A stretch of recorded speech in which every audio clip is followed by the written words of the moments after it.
Chapter 7 Nausicaa. In the land of the Phaeacians, while Odysseus slept, the goddess Athene was at work, planning his rescue. She knew exactly the right person to help him, beautiful Nausicaa, the daughter of the Phaeacian king. Athene made her way to King Alcinous's palace and found Nausicaa sleeping in her room. The maids were asleep by the door to guard against intruders, but Athene wafted past them and through the closed door like a puff of wind. Disguising herself as one of Nausicaa's friends, she hovered over the princess's bed and whispered into her dreams. "Look at your room, Nausicaa. Dirty clothes all over the floor. You'll never find a husband if you're so untidy. Get your father to lend us a wagon in the morning, and we'll go down to the river and do some washing. Then you'll be ready if someone handsome comes courting."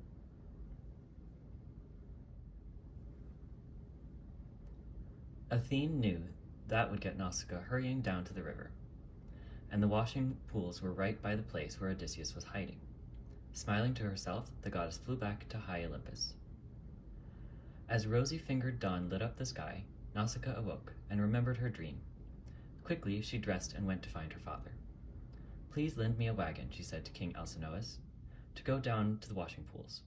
I want to wash all my fine clothes, and yours too, just in case someone important comes calling." She was too shy to mention what kind of someone she meant, but her father understood. Without asking questions, he told his men to prepare a mule cart.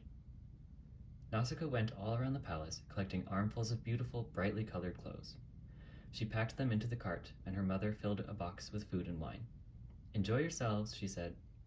Chattering and laughing, Nausicaa and her friends went down to the washing pools. They had no idea that Odysseus was sleeping underneath the olive tree there. They expected to spend the whole day on their own. At first they worked hard, treading the washing clean in the clear water. When that was done, they spread the clothes out to dry on the shingle while they bathed and enjoyed their picnic. Then Nausicaa sang to keep time while they played with a ball.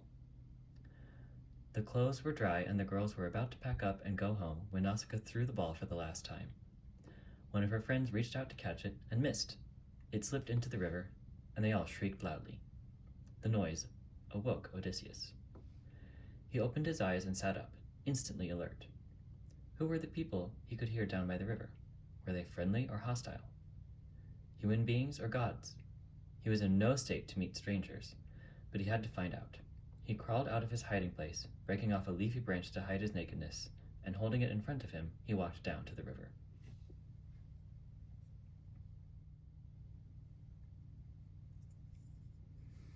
He was a terrifying sight. His filthy skin was covered in scratches, his eyes were wild and desperate, and his whole body was crusted with salt. When the girls saw him, they screamed and ran away in all directions. Only Nausicaa stood her ground. While the others hid in the bushes, she faced Odysseus, waiting for him to speak. "Princess," he said, "I see that you are brave and beautiful. If you are human, too, have pity on me. I have been adrift for 19 days and on the dark sea. Yesterday, I struggled ashore, but as you see, I have lost everything. Please give me some rags to cover my body, and tell me how to reach the nearest town." "Sir," said Nausicaa, "I am the daughter of Alcinous, the king of this country. Since the gods have brought you here, of course we'll help you. My friends and I will give you some clothes. When you have washed, we'll take you to the town." She called to her maids, and they crept out of their hiding places. They chose a tunic and a cloak for Odysseus and gave him olive oil for his bath. Then they left him on his own to wash in the river. When he came to find them again, he looked like a different person. He was clean from head to toe, and his newly washed hair hung in a thick, shining mass. Dressed in the bright cloak and tunic, he was the handsomest man Nausicaa had ever seen. "That's the kind of husband I'd like," she whispered to her maids. Wisely, she decided not to take him straight back to the palace. People were sure to gossip if she turned up with such a handsome stranger. Instead, she asked him to wait a little in the wood just outside the town. "Give us some time to reach home," she said, "then come after us. The palace is easy to find. Walk straight in and speak to my mother, Arete.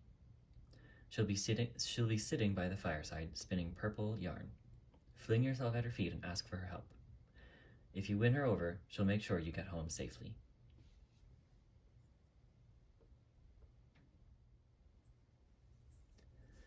Leaving Odysseus in the wood, Nausicaa drove the cart back to the palace. As soon as he was alone, Odysseus sent up a prayer to Athene. "May the Phaeacians treat me kindly," he said. There was no immediate answer, but as he walked toward the town, Athene herself came to meet him, disguised as a young girl carrying a jar of water. "Can you tell me the way to the palace?" Odysseus asked. "I'll take you," said Athene, "but don't say a word to anyone on the way. The people here don't like strangers." She wrapped him in a magic mist that made him invisible to everyone that passed. Then she led him along the quays and past the bustling harbors to the doors of King Alcinous's palace. "Go straight inside," she said. "Don't speak until you reach Queen Arete. She is wise and noble, and if you touch her heart, you will have a good chance of reaching home at last." Athene left him at the entrance to the palace.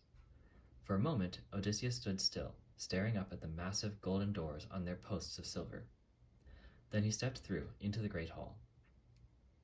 The whole palace was bustling with activity, but Odysseus was still invisible. He walked straight past everything until he reached Queen Arete, spinning beside the hearth. As he flung himself down at her feet, the magic mist cleared suddenly, so that he seemed to appear out of nowhere. There was a startling silence in the hall. Everyone stared at him. He looked up at the queen and spoke in a clear voice. "Noble Arete, may the gods bless you and your family. I have suffered many hardships and disasters, and I need your help to reach my home again." Bowing politely, he sat down in the ashes by the hearth to wait for the queen's reply. For a moment, no one knew what to say. Then a wise old lord called Echeneus broke the silence. "King Alcinous," he said, "you don't usually leave your guests sitting in the ashes. Aren't you going to welcome this man?" Immediately the king called for water to rinse Odysseus's hands and told the maids to bring him food and wine. "Refresh yourself, sir," he said. "Sleep in my palace tonight. Tomorrow I will ask you about your adventures, and then we can discuss your journey home." Queen Arete ordered her maids to prepare a bed for Odysseus. That night he lay under bright rugs and warm purple blankets, and slept soundly until morning. The next day, King Alcinous gave orders for a ship to be made ready with 52 young men to take the oars. "This is for you, stranger," he said to Odysseus. "But before you leave us, let us show you our Phaeacian hospitality." He organized a great feast for Odysseus and invited the whole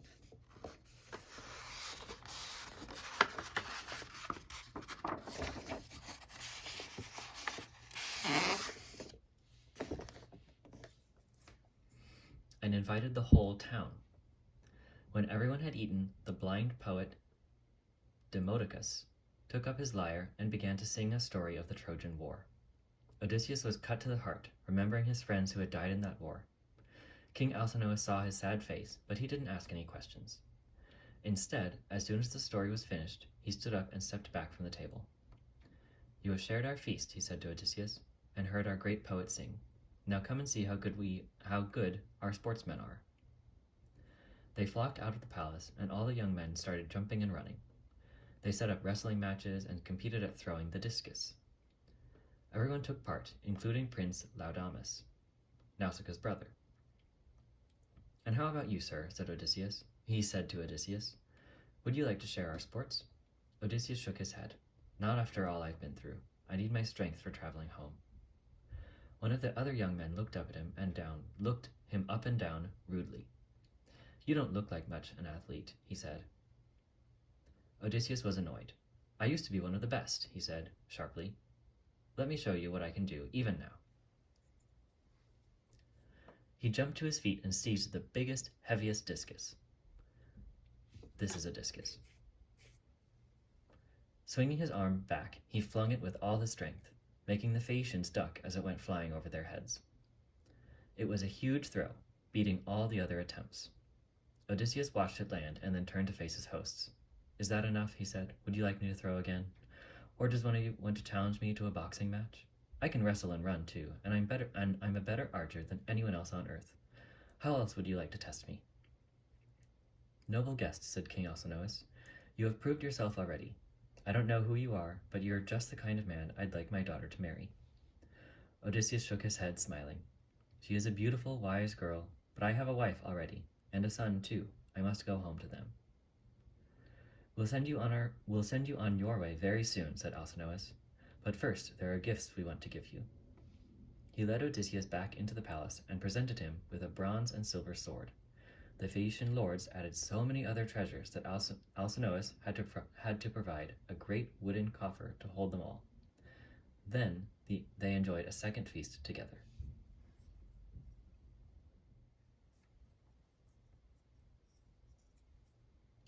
Afterward, Demodocus took up his lyre again. This time he began to sing about the wooden horse that the Greeks had used to capture Troy. Crafty Odysseus devised the plan and built a hollow horse made out of wood. The Greeks embarked, pretending to retreat, and left the horse behind upon the shore. Triumphantly, the Trojans took it in, not guessing how they were deceived, not knowing Odysseus and his men were crouched inside. Listening to the song, Odysseus saw the shadowy faces of his comrades crouching beside him in the horse's belly. He remembered those same faces lit with the fire of battle as they broke out of the horse and rampaged through the sleeping streets of Troy. Quietly, he began to weep. Alcinous signaled to the poet to stop singing. "Sir," he said to Odysseus, "we can see that you are noble, but you have not told us anything about yourself. Who are you, and why does this song cause you such grief?" Odysseus drew a long breath. "I am Odysseus, Laertes' son," he said. "I was one of the men who crouched inside that wooden horse. I saw Troy fall and the whole city burn, and ever since then I have been trying to get home to Ithaca." Alcinous stared at him. "But it's been almost 10 years since the end of the Trojan War. Why has the journey taken you so long?" Odysseus drew another breath, and then he began to tell the whole story of his travels, right from the beginning.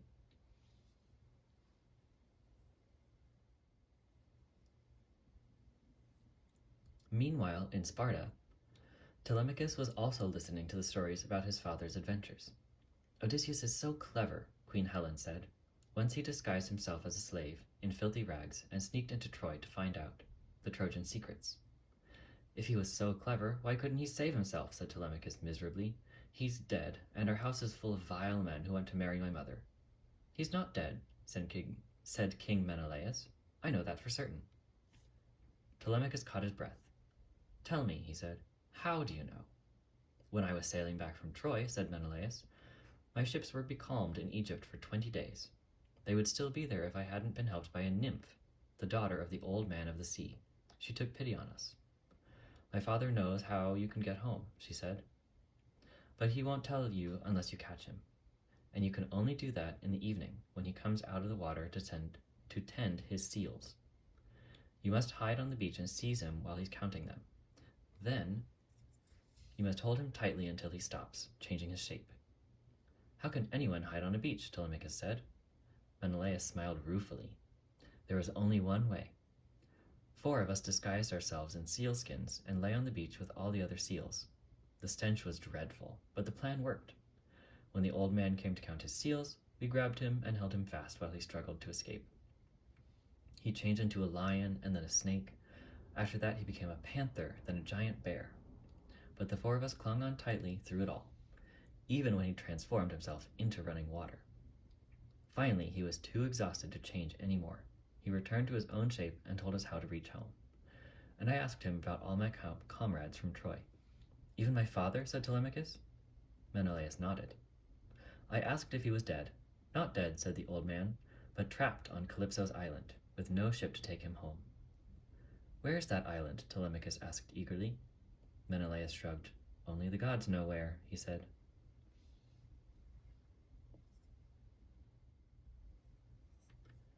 Back in Alcinous's palace, Odysseus came to the end of his story.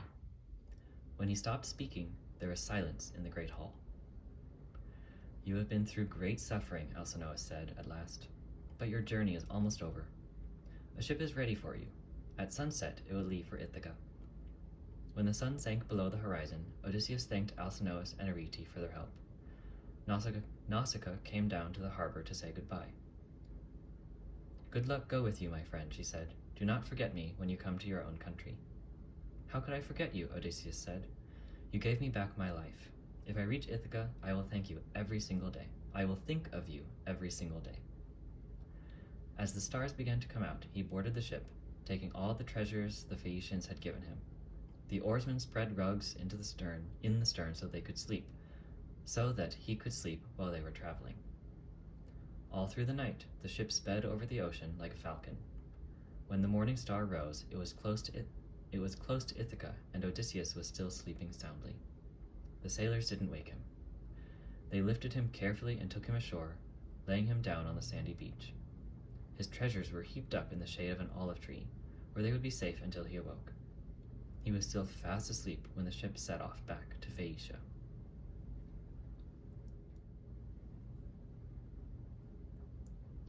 But Poseidon wasn't sleeping. He was filled with a black and terrible rage when he saw Odysseus arriving back in Ithaca with more treasure than ever before. "What mockery is this?" he bellowed at Zeus. "I left this vile man wrecked and destitute, and the Phaeacians have made him rich. I shall destroy their ship and drown the sailors, and I'll fling up a circle of huge mountains around their city to cut it off from the rest of the world. Let them learn to fear me." "Peace, Earthshaker," said Zeus. "There is no need to ruin the city. If you must destroy the ship, simply turn it into a rock as it reaches the harbor. All the Phaeacians will see and fear you forever." The idea delighted Poseidon. He swooped toward the Phaeacian city.